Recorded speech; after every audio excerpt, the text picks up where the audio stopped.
Okay. So this is a team that we watched play last week. They played against Wards and Base Team Ghosts.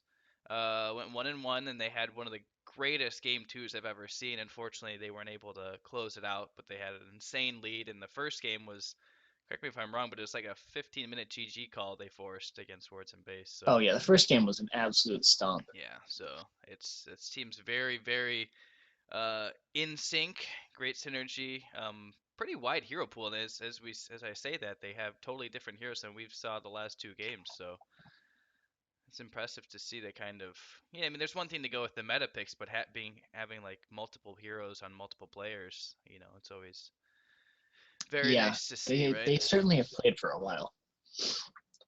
Yeah. What do you think about the first pick So AA in the entire draft? um, I think AA is generically strong. What confuses me is the AA with the Night Stalker. So when I look at AA, I think, all right, this is a support that wants to get an item up, and then they'll be very effective. So they can either go for the Yules, Mm, get the free stun off of Frostbite, or they can go after the Oggs and get really strong Ice Blast. But Night Stalker also a support that kind of wants to get a fast item. He really wants to pick up that Urn of Shadows early on. So you have two supports that don't really want to be the ones buying the wards for the first 10 minutes of the game, but one of them has to be the support buying wards for the first 10 minutes of the game. So you're convinced that this is So a support Night Stalker. You are very certain. I'm actually not, because in their previous game, uh, it looks like Eternal Inferno ran a core Night Stalker, actually a safe lane farming Night Stalker. No. So this could end up being, yeah. So this could end up being something really funky. Um, but we'll see how it plays out. In terms of Team Ghosts, I'm much more of a fan of their picks. They seem to play together nicely. Vengeful Spirit and Queen of Pain, both kind of early game gankers. They can really push momentum. They have high damage spells. They have decent disable. Vengeful Spirit has good disable. Queen of Pain at least has a good slow, and a lot of mobility. So those two picks to me seem a lot more coherent than the Ancient Apparition and the Night Stalker, Yeah. especially since Night Stalker is very much early game and Ancient Apparition plays better as the game goes on. I'm thinking this might be something that might develop into some sort of global strat kind of thing. You have the Night Stalker, you get the Scepter up, you get a gem, you get the map control, and then I don't know, maybe a Nature's Invoker. I mean, Beastmaster. There's different Definitely ways could you be. can go with it. Nope, just kidding. Kunkka it is. Uh, So Kunkka is another pick that I've seen Eternal Inferno run a few times. He seems to be more of a comfort pick for them. I believe they run in mid, but I could be mistaken. But right now they have three kind of, well, certainly two kind of less popular characters in Night Stalker and Kunkka, and then Ancient Apparition is just a generically strong support. yeah, and So it'll be I interesting to see cannot how believe these how many play together. times that this ogre's been buffed time and time again. Like just insane HP Yeah, regen, his move speed, armor for days, like Terrorblade level armor. Like it's he's just the tankiest support in the game without oh my question. god, He and is his HP such a gain is beefy still motherfucker. insane. I think they cut it. Not this last patch, but the patch before. I think they cut the HP gain per level, and it's still just unreal. So yeah, Oh yeah, he is something else. for what he lacks Ooh, in safe lane in Ember. range, he definitely makes up for it and everything else stats wise. So, with the addition In of the beef. mango, I mean he's just insane. Like the early Oh level yeah. roaming ogre with Oh yeah. a venom orb of venom. Like I did it, and we I think I was 4-0-3 by like the 8-minute mark, just lane to lane, mid bottom, like just Nice. everywhere.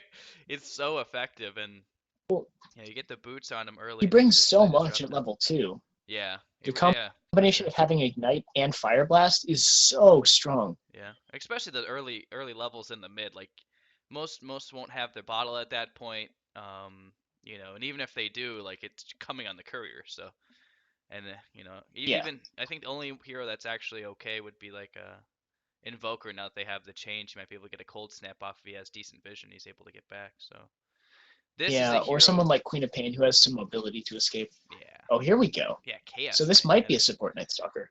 yeah, it's interesting that he picks that into the Ember Spirit, but I mean Ember's gonna have to have multiple damage items. Items. I mean, especially if the CK ends up going with like an armlet or. say a Manta or something. I mean, the crit cleave is going to be fantastic. It's going to be very effective, but not until you get at least 2 to 3 damage items, really. So. Well, this game's gonna go one way or the other, and it's gonna go What? hard Thanks, one way or John the other. Madden. One team's gonna win, or the other one will. Great. Thanks. Well, if you look at the drafts, So, Eternal Inferno has a very early game focused draft. They have Ancient Apparition, Night Stalker, Chaos Knight. Those are characters that are very powerful in the first 20 to 30 minutes of the game. Kunkka scales a little bit better than the rest, but he's also going to be relying on a lot of his magic damage because Ghostz is looking at a team with an Ember Spirit as a core. So they are going to dominate the late game unless Eternal Inferno has some crazy pick in mind. The Ember Spirit is going to be the focal point of the game as it moves beyond the 35-minute mark. So if the game lasts 35 minutes or longer, it's going to be very difficult for Eternal Inferno to fight into this Ember Spirit and to win the game against this Ember Spirit. So I would anticipate the game either ending early off of the base damage from Eternal Inferno, or Team Ghostz able to wave clear, able to make space with their 4 ganking characters for the Ember Spirit to farm, take the game late, and have complete control of the late game. Wow. All right. This is. If the receiver catches the ball and puts both feet in bounds. If you score more points than your opponent, you're gonna win the game. Yeah, this is very Here's a interesting guy who can draft. see better with his contacts in. Well, this guy, he's a football player. Yeah, it's nice to see some heroes that we typically, are just not around. Yeah. The CK Yeah, is you don't something see a lot never of see. Ogre, a lot of Vengeful Spirit. You don't Even see a lot of Mirana. CK or Kunkka right now. Even so. Mirana's And kind Priestess, of yeah, fallen offline there. Priestess. I love my bottom. So we'll see what we do here. We're just waiting on one more person. I think she's really undervalued in the well, especially in the previous metagame where there was a lot of team fighting. Having that invisibility is a really big deal. But yeah, I think that she's just offensively, generically for sure. strong. Yeah, definitely. All right. Actually, you're in game. I'm still hearing you, so if you could change that to whatever. Are you sure that you have co-broadcasters muted? I'll go in and like change it to team or promise I something. I'll have the stream yell at you and tell you it's right there. It's just I told you it hasn't been working. I can't help it. Okay, is this better? That is fantastic. Thank you so much, sir. All right, excellent. I just have to set it to team as opposed to party. Okay, so Learning things every day. yeah, I love the bottom pick. It's so dependent on the arrows early though. It's just so dependent on it, and especially now. Yeah, they're even running it for an early first blood. They're sending her bottom. Yeah, they're gonna. Yeah, but the supports are going to be Ogre and Vengeful Spirit. So the bottom is going bottom to fight for this rune for an early first blood. And she'll rotate top after the first kill, but she's really gambling on getting an early first blood so she can buy that TP, because right now she doesn't have it. Oh, actually, Queen of Pain is going off lane, so they're going to have Ember mid, and they're going to be farming the Priestess in the safe lane. I'm all about unconventional gameplay, so I'm totally okay with this. So let's see what they end up doing here to start this off. Arrow right in the face of the Kunkka. That timing was real close. Yeah, there's nothing. But it looks like they've rotated all 5 to contest that rune, and they're going to be running duos. So the Slardar will have the Night Stalker as a half support. Night Stalker will be rotating fairly early in the game, and Chaos Knight will have Ancient Apparition as more of a standard support. Ember has no fear. Yeah, well, hey man, he's got a Fairy Fire and the PMS, so he's good to go. It's true. An interesting item start. Does that block the damage from Tidebringer? Or does he just anticipate fighting so much that it actually pays off? Because usually you only see that against range supports. You'd see something like a Quelling Blade against melees. Or just the melee just to kind of even Tidebringer aside, because the Tidebringer is physical damage, so... We've already had a salve committed by the Queen of Pain top. She was a little bit too far out, ate a Chaos Bolt, and almost died to the right clicks from AA and Chaos Knight. That's another if hero AA had started Chilling Touch, he would have died. The CK has been buffed time and time again, and this is definitely gonna It's not gonna force him to get out. So, not an ideal matchup. Especially if they can get the cold feet into the Chaos Bolt and then it procs. That could be pretty catastrophic there for old pal Quap. Yeah, and Ogre's got the mango. Oh, geez, 7 base armor, Brian. What do you do against that? That's more than Terrorblade, if I'm not mistaken. It's insane. I believe it is. Against that, you harass the other people in lane. That's how you deal with 7 base armor. Leave the fat blue guy alone. Leave Blue Shrek to his own devices. And he does have the mango too. So. Well, I mean, you look at Priestess, you look at Vengeful Spirit. Those are both much easier kills than the Ogre. So you really just pick on someone else. Now with that early level and leap, so they're gonna forego Starfall and put another point into the arrow. Night Stalker looking to make something happen. He's still at level 1, so I'm not really sure what he's going to be able to do here. Gets a Void off, but that's just generic harassment, nothing special. Yeah, I'm not sure how I feel about that Void. Like there's just he had it possibly, but didn't quite pull the trigger on it. And then that was just sort of, I hate to say it's a waste of mana, but that was a waste of mana. Yeah. He didn't accomplish anything with that. I don't know. I don't know. I think he rustled some jimmies now. Now the Ember's a little bit scared, a little bit more scared. And it looks like Quap and AA are trading blows up here, but Chaos Knight's not gonna have his buddy go down without a fight. So, and that move speed, 325 base. He's just rolling. The horse he's going. Quap has blink up, so unless she gets caught out here by a reality. Even if she does, I think you can desync Chaos Bolt, so she'll be fine. She has wand charges. She's entirely safe. Just kind of wasting time for the farming Chaos Knight. Hey, look at how close all of these wards are for both teams. Queen of Pain has warded out here to see the support if they rotate around the edge, and the Dire side team has warded the lane. So neither team really has any control over runes out of wards. They've both gone for similar strats. Yeah, just generic safety, and the Quap especially needs that because she's in the most immediate danger. Yeah, Ember lane is really taking a beating here. He might go down.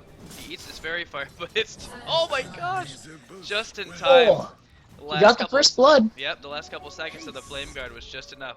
Level 3 now too. I can't believe I can't believe he got that. So Worth, and he is very close. He is winning in the CS battle too. So. Oh yeah, that's a great lane for Ember Spirit. I know the Kunkka is gonna get a lot of free damage in with the Tidebringer, but for Ember Spirit he can trade just as well by walking up to the wave and CSing with Flame Guard up. The Kunkka's not gonna. Night Stalker's ready to go. He's got level 2 Void, but he might pay with his life here. That could be a kill. No, the stun. It was on cooldown. Magic Missile was just on cooldown. The range is just so crappy, and it would have 2 seconds on it too, so unable to secure that kill. Night Stalker, who went boots immediately, is long gone. Yeah, and he's going to be going after that early urn, as we talked about earlier. So it looks like Ancient Apparition is going to get the short end of the stick in terms of fast items. Yeah, that's one thing. We'll see if that continues or if. When you play a squishy support and you're unable to, someone already gets urn on your team. Uh oh. Might see deja vu here. Well, for me. Here we go. Kunkka's taking a lot of damage. That Flame Guard is just doing so much. He remnants forward. He's trying to get a little more AoE, but now the tower's just going to finish. Oh, he's a little too greedy. Yeah, we saw a little bit of that yesterday during the series too. That's true. It happens. Or yesterday.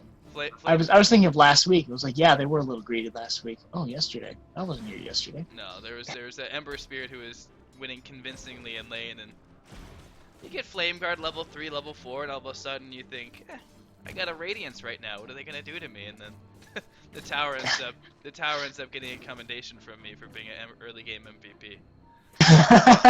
Yeah, he got 2 kills back to back. And there was no like mega kills display though, like double kill. No, there wasn't any of that. But still pretty impressive nonetheless. Towers need more love. Right? Better names at least. 3 Towers, 2016. Thanks, pal. Appreciate it. So Mirana is farming very well, second to her only to her mid player right now in terms of CS right now at 28 and 13. I'm just curious Well, what she has route. a very safe lane. I'm just curious. Yeah, oh yeah. There was no doubt that she was gonna find the farm that she's looking for. I'm just curious what route they end up going there. Kunkka again and a Well, lot of damage. normally I would A lot of say trouble that here. He's gonna pop his ult. Too little, too late. He's not able to get the Coco Rum buff on there. Night Soccer Beach is fine, but Kunkka does go down. One more time here. He's getting normally embraced. out of Priestess, I like to go Diffusal first, but I don't know if it's as effective against this team. There aren't a lot of things that you want to purge. There aren't a lot of things to chase. So maybe even a SNY first or a Manta first.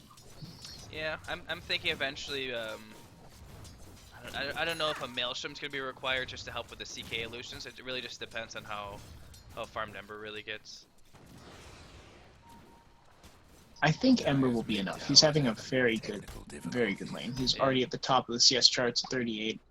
But the thing he has is picked if up a you death, but he's the doing really itemization well. of him is just so difficult because you want that damage, you want to have like the crit cleaves and all that good stuff, but at the same Oh, here time, he goes. No, he doesn't. I don't think so. He's only got one remnant. It'd be pretty ballsy play after you just die under tower to try it one more time. Yeah, Well, there you as go. soon as he TP'd back in, he went right in with the Flame Guard and the chains. Got a lot of damage off. They pop the Mirana ult. Quap just Oh, runs in for a drive-by. She's got the ult, but there's no one she can kill at this point. Ember's going balls deep. He wants this kill. It's Ember's daytime gonna now. get it. Perfect timing here with Mirana ult and daytime switching over. Great combo by the Ember too, getting the shackles off. Pops the remnant, gets the shackles, and knocks him down for the kill. Radiant's top tower's hurting.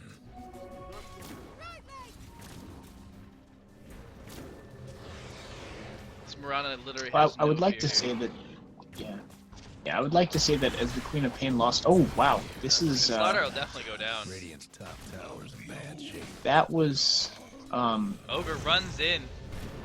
He has a haste ruin. Perfect timing. Fantastic teamwork here. Double kill for the Mirana. wow, I was not expecting that to go a that little well. bit bold, a little bit bold. Yeah. Wolfie's gonna proc. Kunkka boat coming in. Takes out the Mirana after That's the a double cute kill. combo.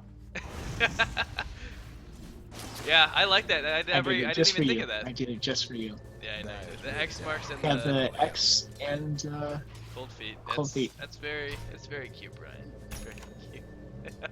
I didn't even think of that, honestly. I was like, what's the cold feet setup? yeah, I'll have to consider that as like a support duo sometime because Oh, they're Kunkka gonna support was a expend the thing ultimate for here. a while. Pop uses Sonic Wave, and they're gonna take down the CK. Ember just runs him down. Oh, great AA. In the bottom lane, it looks like Vengeful Spirit's gonna tick out to this. okay. Not quite. 10 hit points away from ticking out.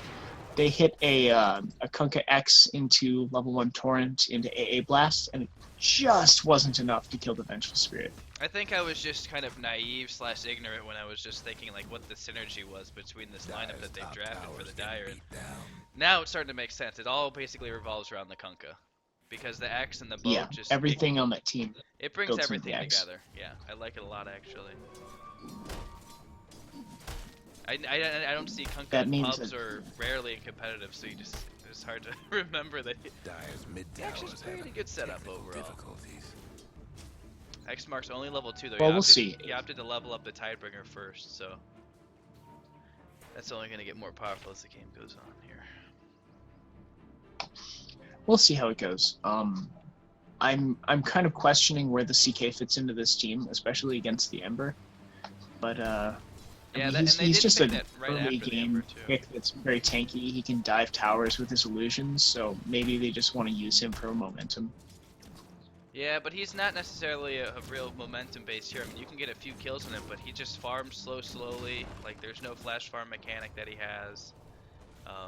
If he gets behind, he pretty much stays behind. It looks like he's gonna go the That's fairly true. standard drums just to beef up that mana pool a little bit so he can get more than one stun off here. The Quap's actually not faring too poorly. Hasn't died surprisingly. Playing very cautiously. Radiant's mid tower's coming apart. under a lot of fire, but she's done a good job of mitigating how much she's taken. Oh, but that might change right here. The That will caster change. curse. I'm sorry, that was the caster curse. My personal apologies, Ace. Spoke too soon. Oh my god. Alright, so Ember has gone for Boots of Travel first. What are your thoughts on this particular build? The way this It's game gained a is lot of going- popularity in this patch. Yeah, I actually brought that up yesterday in the Ember game. He got off to a pretty big start. It really kind of just depends on what you're trying to do with your lineup, I think. And with the way that this game is going, I think it's perfectly okay. I mean, it basically gives him free movement throughout the map and easier farming. And they say that Ventral's actually taken up. There's a big old cluster of heroes up top, and they're gonna try to make their way out. Night Stalker ends up popping. He's all hits by an arrow on his way out. His team's kind of torn if they want to stay and help, or they're not gonna make it out here. Oh, Queen of Pain ultimate perfect, and he's gonna pop the sab just as a last precautionary measure, but he's going down. Yep. So 2-0 exchange. that was a really good turn. Mhm. Well, 2 for 1. They dove the Vengeful Spirit. They killed the Vengeful Spirit on the onset of that. Sure, That sure. was the bait that set up the rest of the kills. Yeah, Kunkka wasn't really sure whether or not he wanted to help out his friend, and he made the decision to opt out of that engagement, and wisely so. He didn't think Dire's mid tower. they would have had a little bit better chance, but boat wasn't up, so. Yeah, without the rum buff, I don't think he could have done anything there. Rum, of course, something that delays damage, keeps characters alive until the end of the boat. So with that invulnerability, a pseudo-invulnerability, they might have had something, but it was down. Yeah. The Quap ult still would have been devastating. And again, Ember just has he's got the BOTs, Oh, but big he's just silence, staying big mid. silence. Yeah, that's very he has it. He has 4 seconds on the cooldown here. Slardar with no way of really engaging like this. And last second Remnant, he's gonna go for the kill. He gets the kill and Remnant's out. What a play! That is confidence. That is straight confidence. Amazing arrow too. Slardar's all by his lonesome here. And he's just gonna be left to his own devices. He's gonna fall as well. Wow, That Ember that was though, a great Ember play. that is swag, That was a my friend. great Ember play. I was like, you have the Remnant, what are you doing? Just so much confidence. He knew he could get one more sleight of fist, and it'd be enough damage to Well, he knew that if he had jumped to the Remnant right away, Slardar was on top of the Remnant, so he would have died. So he had to bait the Slardar back. And he tried to stall for time with the Sleight of Fist. The kill was almost incidental at that point, but the fact that he was able to pull the entire combo off, pick up the kill, and get out alive is really amazing. And within seconds, he's back farming thanks to the BOT. So, Oh yeah, and with that Boots combo with the Remnants. with 1,200 gold, he's working on that battlefield, I'd imagine. And not a moment too soon, as the Chaos Knight's still farming. He's the top of the net worth for his own team, but still Dire's vastly bottom behind the tower's Ember getting the and business. Marana in terms of overall net worth. So, like I said, I mean the Yeah, hero, that, it's just that difference is really in the CS. he has great base damage, but there's really no farming mechanic. A nice AL actually only hits one. Ember's coming in, he's trying to do a lot of damage. Kunkka, the rum buff, just not enough against 3 heroes.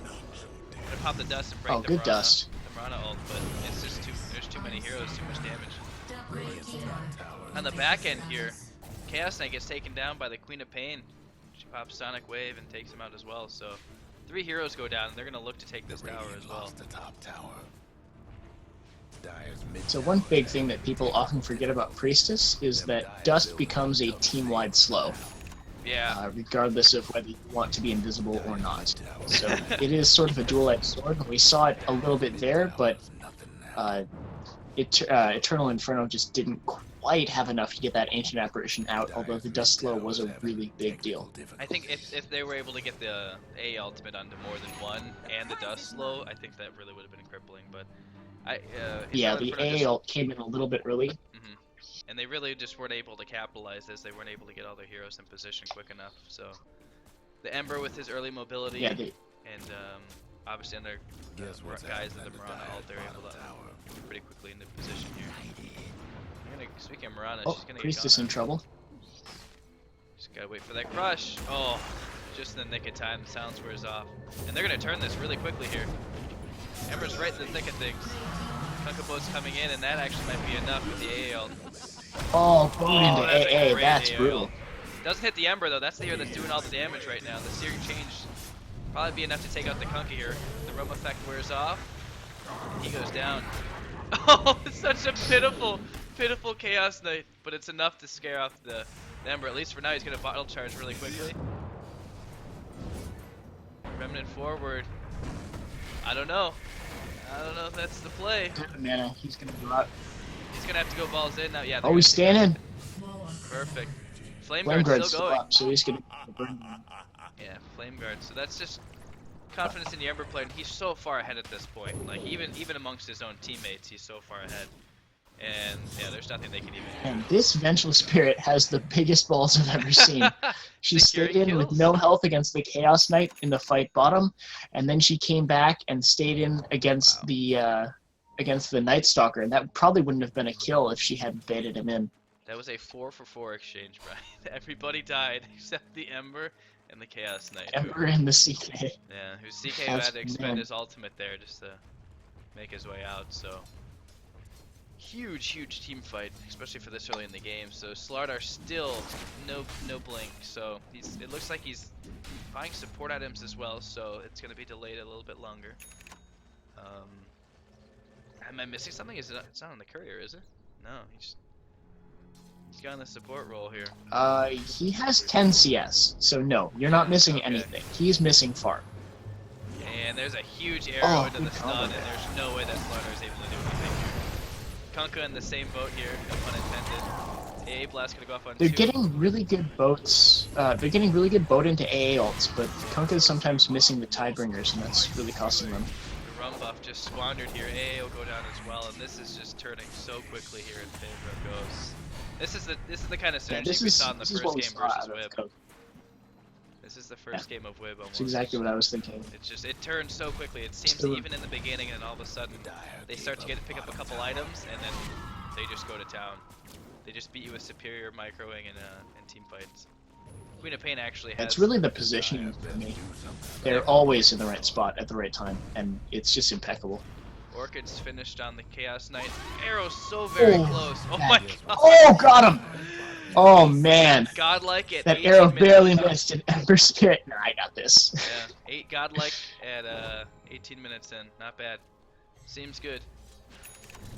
And now they're gonna look to take a T2 tower for the fun, just for fun.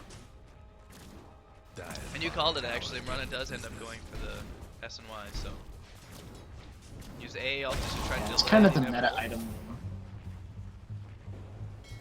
She needs it though, yeah, definitely. They're gonna get the Kunkka Rum buff on 3 of them, 4 of them, and I think Ghost's just gonna cut their losses here.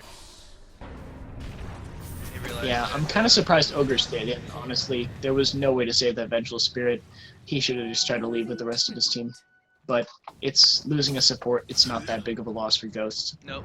And they're Both still of in them a go down, huge but- lead. If you look at the EXP or the gold graphs, it's pretty commanding.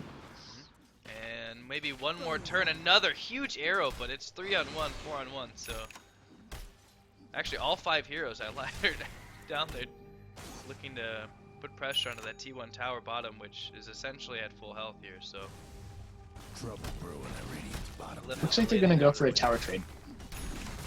yeah, that was kind of his idea, and the Battle Fury is just a couple hundred gold away at this point, so Dire's top tower. VOT is definitely doing work. Radiant's bottom tower ain't a pretty sight right now. Eternal End, it's just that they don't have the kind of tower pushing lineup that you kind of hope for at this point, because there's so much extra gold lying on the map right now Dire's got that they one wish they last could take top advantage tower. of, but they just don't push that fast. Yeah, they don't push very fast. They don't farm the jungle very fast. They have a team that's really committed to the early game, and they've kind of flubbed their strongest point at this point. It's 22-13. Unless they start winning right now, because they only really have about 10 minutes left in Well. terms of, well, They just lost the carry and their captain, so not ideal yeah, here. they only really have about 10 minutes left of effective roster time. So I think this is going to end up looking really oh my one-sided gosh, as the such a game clutch winds sentry down. placed down by the Ogre just to finish off the last person that was in the vicinity, the Kunkka, who has a shadow amulet, but not it was a pretty sly play, I'll give him that, but goes see right through it and able to put the sentry down and take him out, so 3 go down, 25 to 13 this early, and it's looking bleak, my friend. It's been a complete bloodbath, and looking at the draft, you really expect it. Eternal Inferno picked an early game focused team, and Ghostz ended up picking a 4 Protect 1, with Queen of Pain and Priestess being more rotating cores than farming cores. So we've had a lot of early fighting going on, and the kill spread definitely shows that. Yeah, I mean, the only saving grace might be that just because the net worth is so skewed, or you think the kill advantage for Ghostz is too much, you think, well, maybe they're making up, the enemy's making up for it in CS. If EI had significant CS or assist, tower gold, there's other ways to come back other than just kills, but they're not seeing any of that. They just got their second tower at 21 minutes into the game, so not ideal. Yeah, the one thing that Eternal Inferno can hope for is essentially the effective gold of playing high ground. And I read a thread on this on Team Liquid a while ago, but the high ground advantage is a really big deal, especially in mid-range ELOs or MMRs. Take your pick on what you want to call the system. But sorry, ELO's the name of the chess system that it's all based off of, so I just default to that. Now this is a very sticky predicament here. Ember is all by his lone Keep them silence. down. Goodbye, Ember. Yeah, they threw everything they had at him, though, so that seems to be very vulnerable to go down. Huckabo comes in. It's only the ogre though. The buff onto 3. Buyback on Ember. Yep, buyback, Remnant in, and he's ready to fight again. They already used most of their big ultimates here, and there's just no way. There's no chance. They can't fight this. Wow. That was a really smart buyback. Now they have 2 buybacks here. One's TPing in. I don't know if that's the best idea. Both buybacks TP in, and if they go down, this might be racks here. That's a dieback for the This is going to be Knight. game. Yeah, I think this was their last.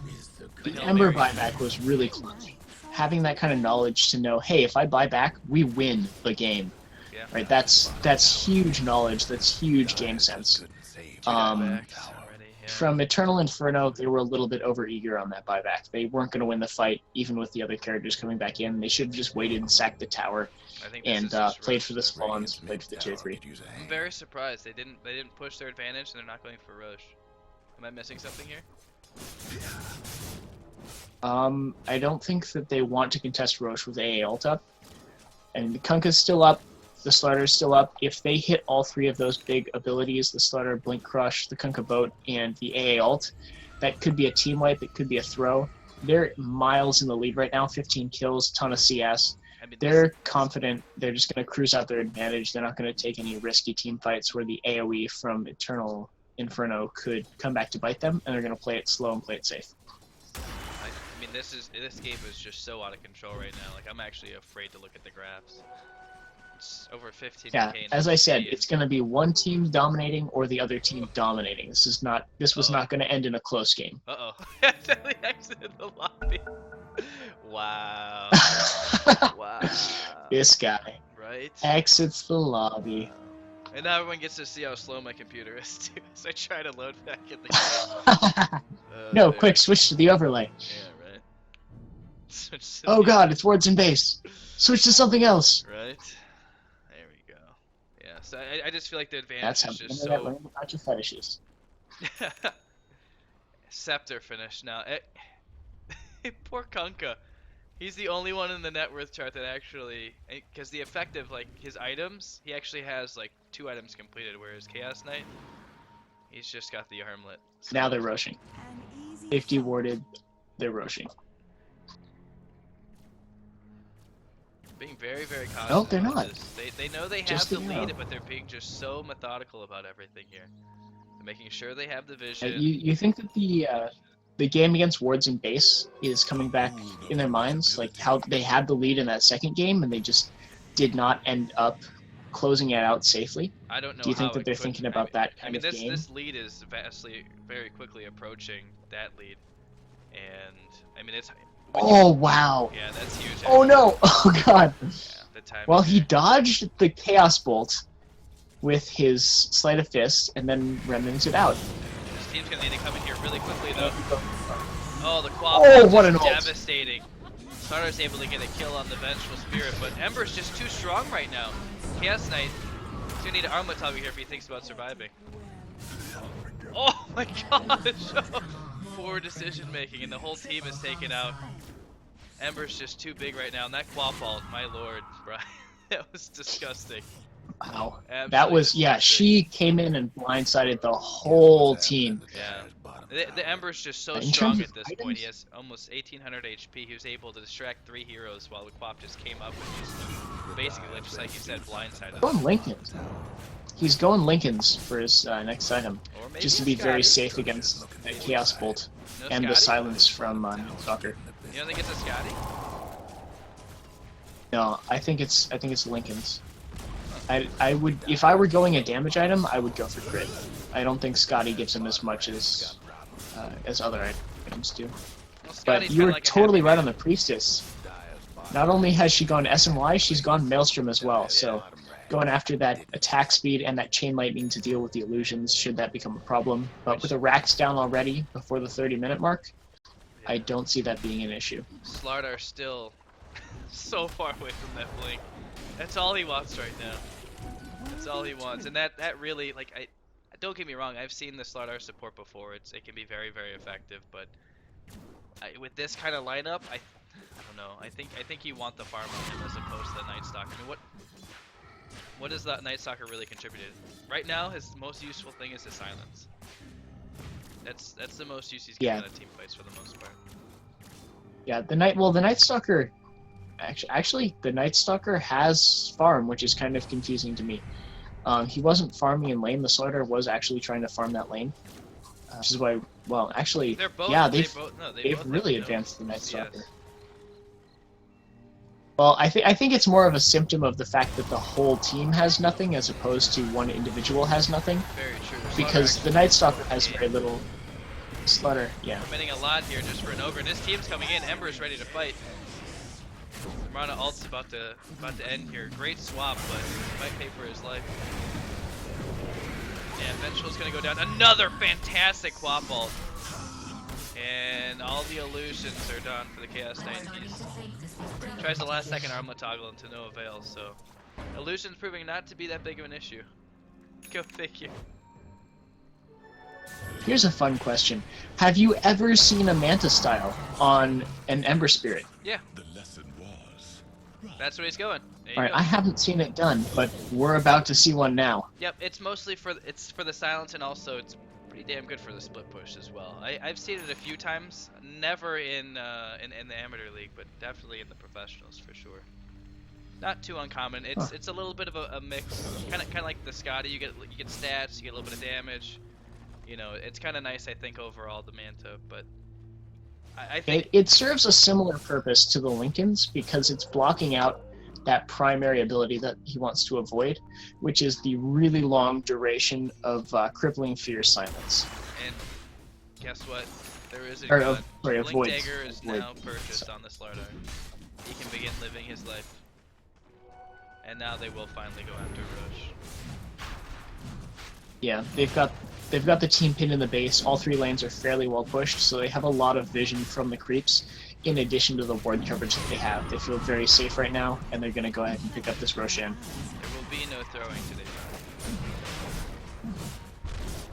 They're being very, very careful and methodical. Wow, it goes on the Priestess. Ember thought he was going to get it. He actually dropped the bottle in anticipation of getting it. But it ended up going on the Priestess. They could still be trolling, even in the competitive scene. I would have liked to see it denied, honestly. If you're gonna troll, you gotta go all out. And Mirana ult is up, so they are ready to go in. And this Night Stalker is very out of place. Slardar blink crushes for really no reason, and the gem is already on the One deck. creep. 1 minute after purchase, the gem is on the deck. I don't think anybody sees it, but they're gonna try for the defense of their life here. Sonic Wave goes down to the Chaos Knight. He's out of the picture already. Gem's still on the deck here. It's just too much. The Slardar doing a lot of damage. He gets arrowed up. Yeah, it's all the buybacks coming out now. Last ditch defense here. Although Ghostz is fairly weak though, so they can't be too cocky here. Another AA ult. It's down for 25 seconds, but yeah, that's going to be a dieback on the AA, and this might That's going to be game. I They don't have know. these racks for free. There's nothing. They're gonna get those racks, but at the same time, there's no Aegis on the Ember. Oh my Right, gosh, but that's another they're gonna fantastic get the arrow. racks. I'm trying to play devil's advocate, Brian. Okay. Trying to be Like this optimistic. game, Mid-range is getting and slow. like I said in the draft, this game went beyond the 30-minute mark, and Oh my gosh. Eternal Inferno did not really have a draft to play beyond the 30-minute mark. And there's the Call it GG. Yeah, there was They a recognize that they're too far it was behind. a 30k lead overall, so in both XP and gold. So understandable that they would tap out at this point. Can't blame them at Yeah, all. they went for a draft. Yeah, they went for a draft. Didn't quite pan out. Let's see how they intend to draft the next one. Whether they ban out any of the picks we saw this time, or they feel like they're comfortable playing counter picks to those. Yeah, it's a different style of drafting. I think yeah, that's normally you see a little bit more. Either you have like a game plan, you're gonna go through with it, maybe adjusting a couple of picks here and there, or perhaps more of it's just like a draft and adjust kind of thing. You pick a couple heroes that you're comfortable with, you know are strong in the meta, and then you see what your enemy picks, and then you work off of that, knowing what your hero pool is for your teammates. So we'll see if they adjust their draft style here. Any last thoughts before we take a little break for get into game two? What I'm really curious to see is the bans for the next draft. I think that if you're on Ghosts, you're not really afraid of anything you saw last game, and I think that Eternal Inferno has a lot of questions that they have to answer about what they're really afraid of from that last draft, whether it was just getting outpicked, outplayed, or if it was a specific hero that they want to remove. So I'll be looking at the first and second phase bans explicitly in terms of analyzing that next draft. We might see an Ember ban first stage. We might. We'll see. I would not be surprised if we saw an Ember ban in the second phase. Very true. All right, we're gonna take a quick break here and we'll get into game two.